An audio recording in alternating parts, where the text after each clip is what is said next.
এটা আমি বলবো যে বিশ্ববিদ্যালয়গুলি যেখানে এখনো সই হয়নি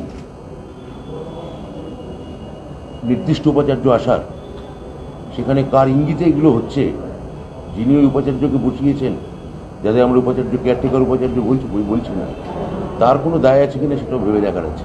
প্রথমে একটা প্রশ্ন আছে, এই ঘটনাটাকে কিভাবে দেখছেন?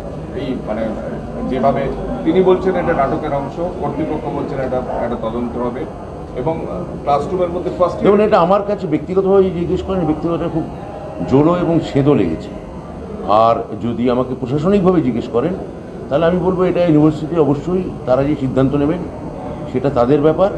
কিন্তু যতক্ষণ না আমাদের রাজ্যের মুখ্যমন্ত্রী নির্বাচিত উপাচার্য আসছেন, এই ধরনের বিভিন্ন এইসব ইউনিভার্সিটিতে এই ধরনের ঘটনা ঘটলে অবাক হওয়ার কিছু নেই।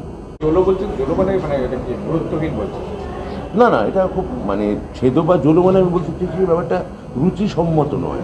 ঘটনাটা এই ঘটনাটা ঘটানোটা কেন, মানে এটা তো মানে আপনি যদি এখন এটা কোনো কেন হয় না, আপনি যদি এখন যদি একটা খালি গায়ে আমার প্রশ্ন করেন, তারপর আমি যদি বলি এটা ঠিক রুচিসম্মত না, তারপর যদি আপনি প্রশ্ন করেন কেন, তখন আমি আমি আমি তার তো ব্যাখ্যাই সব কিছু ব্যাখ্যা হয় না, কিছুই থাকে ব্যাখ্যাতীত। সমাজে আমার ধারণা কিছু মানে নিয়ম বা সীমারেখা শিক্ষা প্রতিষ্ঠানে থাকে, সেটার ক্ষেত্রে আমরা যতই আধুনিক হই, যতই মডারেট হই, সেগুলো আমার মনে হয় যে সেগুলো অদৃশ্য হলেও তা মোতায়েন থাকে।